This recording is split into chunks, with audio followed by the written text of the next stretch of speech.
네, 오늘 말씀의 주안점은 이제 사도 바울이 자신의 아들같이 여기는 디모데에게 교회를 감독하면서 어떠한 자세로 그런 신앙의 열정을 지켜나가야 하는지를 이렇게 조언하는 대목입니다. 너를 지도한 예언을 따라 그것으로 선한 싸움을 싸우라. 믿음과 착한 양심을 가지라. 어떤 이들은 이 양심을 버렸고 그 믿음에 관하여 파산하였다. 그 가운데 후메네오와 알렉산더가 있다. 라고 이 전체 내용을 아울러서 볼 때 변질되지 않는 믿음의 중요성을 일깨워주는 대목이라고 말씀드릴 수가 있습니다. 우리 신앙을 변질시키는 원인이 두 가지가 있는데, 첫째는 무엇이냐면 다른 교훈들의 관심을 갖는 것입니다. 신앙의 본질 외에 다른 잡다한 교훈들의 관심을 갖고 그런 것에서 이제 만족을 추구하려고 그러는 그런 자세, 그것이 우리의 신앙을 변질시키는 그런 주요 원인이 될 수가 있습니다. 신앙이 식상해지는 이유를 대개는 새로운 가르침이 없기 때문이라고 그렇게 오해들을 합니다. 맨날 들어도 그 소리가 그 소리네. 늘 이제 어떤 새로운 것에 대한 갈망, 새롭게 되는 것에 대한 갈망은 좋은 것인데, 늘 이렇게 귀로 듣는 어떤 새로운 자극적인 것을 찾는 그런 태도가 우리의 신앙에 자칫 치명적인 그런 폐단을 가져올 수 있다는 것을 우리가 마음에 새겨야 하겠습니다. 그러나 그렇게 어떤 우리에게 이미 주어진 그런 교훈들을 귀히 여기지 못하고 무언가 새로운 것을 갈망해야 하는 그런 태도가 보여주는 것은 그 사람이 하나님의 교훈을 이미 지식으로만 대해왔다라는 그런 증거인 것입니다.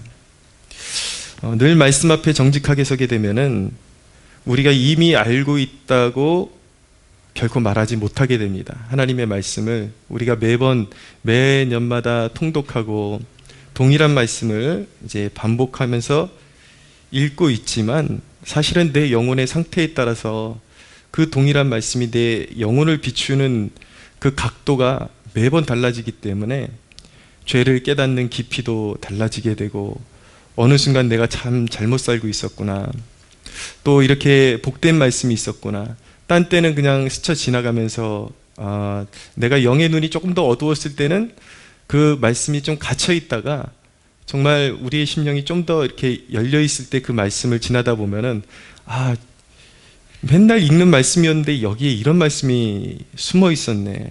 알고 보니까 이것이 우리 영혼에 너무나도 복이 되는 말씀이고 우리의 삶에 영향 부는 줄을 말씀이었네 라는 것을 깨닫게 되고, 그 동일한 말씀 안에서 우리의 심령이 열려 있을 때 늘 새로움을 경험하게 되는 것입니다. 오늘 바울은 디모데에게 전에 너를 지도한 예언을 따라서 그것으로 선한 싸움을 싸우라 라고 말씀합니다. 이미 잘 알고 있는 것들을 견고하게 세워서 거짓된 것들을 물리치라는 그런 말씀인 것이죠. 그런 의미에서 묵상이라는 것이 참 중요합니다. 묵상을 잘 하는 습관을 우리가 들일 필요가 있습니다. 묵상이라는 것은요, 말씀의 형태를 바라보는 것이 아닙니다. 여러분들이 성경을 읽는데 이것도 늘 아는 말씀이야 라고 그렇게 지나가는 그런 태도는요, 그냥 그 말씀을 하나의 정보로서 이거 이미 내가 알고 있는 말씀이잖아, 하나의 그냥 형태, 껍데기로 대하고 있다라는 말씀이거든요, 뜻이거든요. 그러나 묵상이라는 것은 단순히 그 말씀의 형태를 보고 만족하는 것이 아니라 그 말씀의 맛을 음미하는 것을 의미하는 것입니다.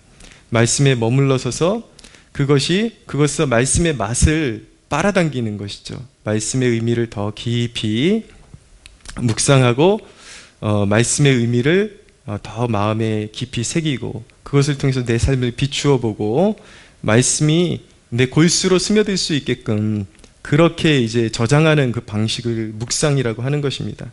그러니까 묵상을 통해서 우리는 항상 새로움을 경험할 수 있게 되는 것입니다. 이런 것들을 무시하고 이런 기본기를 무시하고 새로운 것을 찾기 시작하면 영적으로 메마르고 변질되는 지름길로 갈 수밖에 없게 되는 것입니다. 그 결말은 항상 이단과 잘못된 사상들로 귀결되게 되어 있습니다. 여러분, 신천지에 빠진 사람들 거의 7, 80% 이상의 사람들, 그 사람들의 이야기를 들어보면 왜 신천지로 빠져들게 되었는가? 교회에서 듣던 말씀들이 식상했다라는 거예요. 뭐 새로운 거 없을까? 이 말씀을 읽을 때에 이 말씀을 좀 특별하게 깨닫는 그런 방법이 없을까?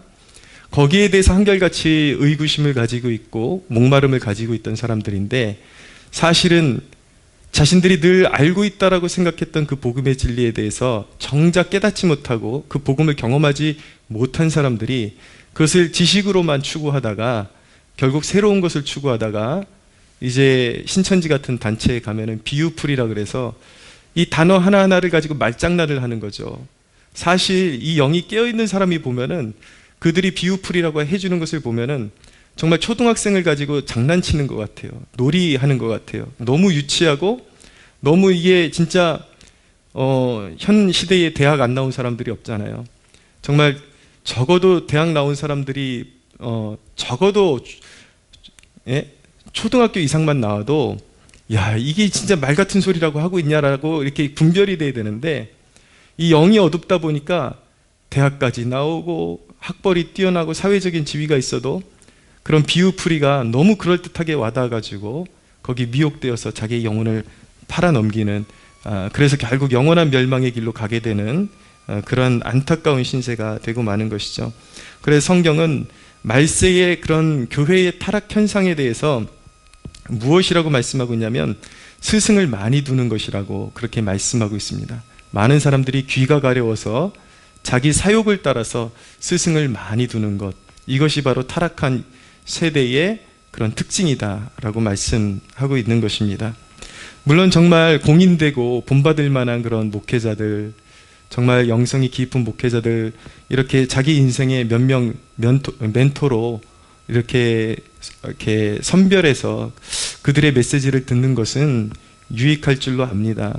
그런데 무분별하게 이미 자기가 배우고 있는 것 외에 더 다른 새로운 것들을 추구하면서 이 사람의 메시지 안에는 뭔가 특별한 게 있어.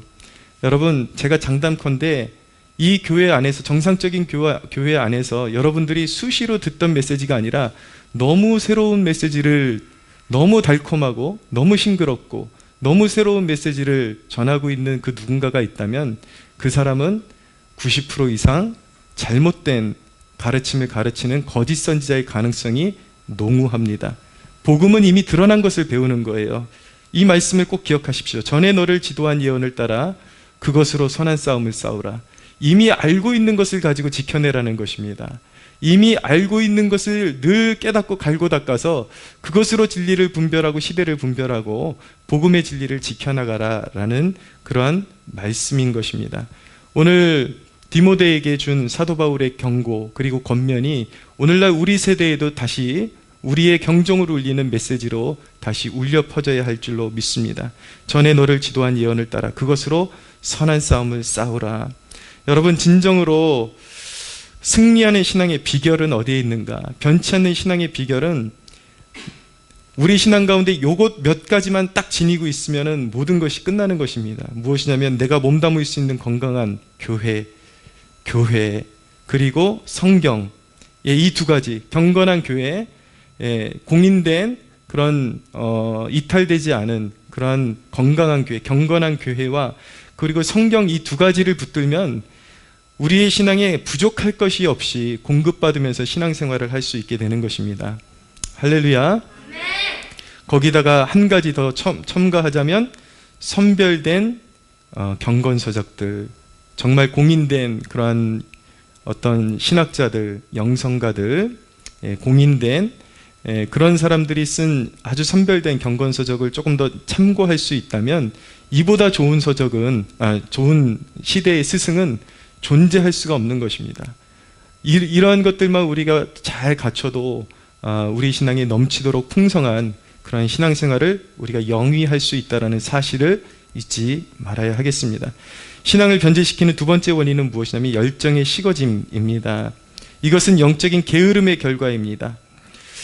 여러분은 어쩌면 제법 교리들을 정확히 알고 있을 수 있습니다. 어떤 예정이라는 것이 어떤 것이고, 칭의라는 것이 어떤 것이고, 또 성도의 견인이라는 것이 어떤 것인지 여러분들은 나름대로 들어서 알고 있을 수 있습니다. 그런데 여러분들이 그런 것들을 지식으로 갖추고 있지만 마치 오래된 음식처럼 그런 지식들이 쉽고 딱딱해진 몹쓸 지식일 뿐일 수도 있습니다. 떡볶이도 보면요, 어떤 데 보면은 이미 막 한지 얼마 안 돼 갖고 보글보글 끓으면서 색깔이 아주 영롱하게, 그렇게 그 고춧가루도 너무 좋은 그 빛깔이 나면서 와, 저거 보면 맛있겠다 싶은 그런 떡볶이 집이 있고요. 어떤 집은 가면 다 식어 터지고 푸르탱탱 해가지고 똑같은 떡볶이인데 너무 질감이 다른, 빵도 그렇습니다. 어떤 데는 그 빵에 그런 어떤 빵을 굽는 사람의 정성이 들어가 있고 너무나도 지금 먹음직스러운 그런 이제 빵의 살결이 살아있는 듯한 그런 빵이 있는 반면에 도대체 이게 언제 구워놓은 건지 모르는 것 같은, 정말 그 옆에 치즈라고 묻어있는 것도 다 이제 말라 비틀어져 가지고 정말 저거 먹을 수 없는 상태구나라는 것을 이렇게 보여주는 그런 상태에 있는 음식들이 있죠. 뭐 다 좋아요. 예정을 알고 있는 것도 좋고 구원의 비밀을 알고 있는 것도 좋고 다 필요합니다. 그러나 그것이 어떤 사람에게는 살아있는 진리로 역사하고 있을 수 있는 반면에 어떤 사람들에게는 전혀 살아있지 못하는 경우가 있다는 것입니다. 너무 쓸모없는 지식으로 자기의 삶 가운데 그것이 신앙의 부요함으로 전혀 와닿지 않는 그러한 이제 영적인 상태에 머물러 있는 사람들이 있다는 것이죠. 무엇이 문제입니까? 아는 것은 좋은데 그 아는 지식에 대해서 그 지식이 내 안에 살아 역사할 수 있도록 관리를 안 해준 것이 문제인 것입니다. 오늘 사도의 말씀대로 믿음과 착한 양심이 살아나도록 하는 것, 그것이 우리 신앙의 매우 중요한 요소인 것입니다. 여러분 안에 진리가 풍성해지도록 그렇게 기도하고 계십니까? 여러분, 우리 안에 우리의 필요들을 위해서 기도하는 것도 필요하지만 우리가 정말 변질되지 않는 경건한 신앙, 따끈따끈한 신앙을 유지하기 위해서는 우리가 알고 있는 그 진리가 우리 안에서 풍성해지도록 기도할 수 있어야 하는 것입니다. 구원의 은혜가 얼마나 풍성한 것인지, 날마다 그 십자가의 은혜가 우리의 삶 가운데서 풍성하게 살아날 수 있도록, 여러분, 가장 충만한 은혜는 어디서 흘러나오는가? 끊임없이 그 십자가를 바라볼 때에 주님의 피 흘리신 손과 발과 그 옆구리에서 끊임없이 죄인을 향하신 그 사랑을 바라볼 때에, 십자가에 달리신 그 사랑을 바라볼 때에 우리를 향하신 넘치는 그 충만한 은혜는 그 십자가의 은혜로부터 흘러나온다는 사실을 꼭 기억하시기를 바랍니다. 시선을 다른 데로 자꾸 바꾸고 다른 걸 추구하다 보면은 오히려 그것이 신앙이 새로워지는 것이 아니라 잠깐 어떤 유희, 어떤 영적인 쾌락이라 그러죠. 잠깐 즐거운 것 같다. 이 사람 설교 잘하는 것 같네. 이 사람은 좀 특이한데? 이 책은 정말 너무 남다른데? 근데요, 그런 지식의 유희에 만족하는 사람들은요, 그냥 그 읽을 때 뿐이에요. 한번 그냥 스치고 지나가는 그 순간에 잠깐 저거 좋다, 그냥 그런 것뿐이지 자기 영혼에 득이 되는 것이 아무것도 없는 것입니다. 진정으로 우리의 영혼을 풍성하게 하는 진리는 복음의 진리, 우리가 알고 있는 복음의 진리를 항상 우리 안에서 그것이 살아 역사하도록 지켜내는 그것의 비결이 있다라는 것, 그것을 음미하고 그 젖을 충분히 우리가 정말 식욕을 가지고 그 젖을 빨고 맛을 보고 묵상하고, 이런 상황 가운데서 우리의 내면에서 하나님께서 우리에게 주신 진리가 풍성해진다는 것을 기억해야 하는 것입니다. 사실 이 모든 패단은 기도 생활과 긴밀히 연결되어 있습니다. 기도는 계시를 분명하게 해줍니다. 계시라는 것은요, 우리가 오해하는 것처럼 어떤 새로운 정보가 아닙니다. 새로운 정보를 알게 되는 것이 아니라 늘 보아오던 말씀이 선명하게 우리에게 임하는 것을 계시가 임한다. 정확한 계시는 이미 성경책에 다 들어있는 것이고, 그 계시가 우리의 마음에 비춰질 때 성령께서 이 말씀을 비춰주실 때 이 계시의 말씀이 임하는 것이죠. 그래서 지금 내 상황이 수백 수천 가지의 다양한 상황들이 있을 수 있지만, 우리 성도들의 상황이, 그렇지만 그 상황에 정확하게 그 말씀이 비추어지면서 내 영혼에 필요한 것이 무엇이구나를 깨닫게 비추어 주시는 그 상태를 계시가 임한다라고 그렇게 우리가 정의를 하는 것입니다. 근데 여러분, 마음이 냉랭하면 여러분들이 성경 통독을 아무리 잘해도요, 일단 마음이 하나님을 향하여 열려 있지 않고, 마음이 부요하지 않고, 마음이 말랑말랑하지 않으면 그 계시의 빛이 둔탁할 수밖에 없어요. 말씀이 깨달아지지 않는 거죠. 재미가 없는 거예요. 이게 다 기도 생활하고 연관성이 있는 것입니다. 충분히 기도를 하나님 앞에 뜨겁게 올려드리고, 성령님과의 깊은 교제가 일어날 때, 깊은 감화가 일어날 때 마음이 활짝 열리게 되고, 그럴 때 이제 성경을 읽어나갈 때에 그 계시의 빛이 우리에게 더 강렬하게 비추어서 그 말씀이 우리의 삶을 더 부욕해 하는 은혜의 말씀으로 우리에게 다가온다라는 것을 기억해야 하는 것입니다. 왜 냉랭하고 무관심해집니까? 새로운 게 없어서가 아니라 여러분들의 마음에 불이 꺼졌기 때문인 것입니다. 또한 기도는 새 영을 부으시는 통로인 것입니다. 에스겔서 36장 26절에 보면은 이런 말씀이 있습니다. 또 새 영을 너희 속에 두고 새 마음을 너희에게 주되 너희 육신에서 굳은 마음을 제거하고 부드러운 마음을 줄 것이다 라고 말씀하고 있습니다. 하나님은 우리에게 새 영을 부으십니다. 에스겔서 36장 26절의 이 말씀의 본 뜻은 사실은 우리의 그런 육의 그 본성을, 이제 본성에서 예수님을 영접할 때 성령께서 오셔서 새 마음을 부어주시고 새로운 본성을 주신다는 본래의 뜻을 가지고 있지만, 이것을 조금 더 확장해서 해석하면은 우리의 마음이 지칠 때마다, 그리고 둔탁해질 때마다 하나님께서 우리의 마음 가운데 성령을 새롭게 부으셔서 마음을 성령으로 말미암아 새롭게 하신다라는 뜻을 가지고 있는 것입니다. 그런 의미에서 우리는 기도할 때마다 하나님 앞에 새 영을 부으소서, 새 영을 부으소서, 그렇게 고백하는 것이죠. 기도해야 우리에게 새 영이 부어지는 것입니다. 할렐루야. 얼마 전에 우리 오래된 자동차 오일을 교체를 했는데, 교체하기 전에는 잘 몰라요.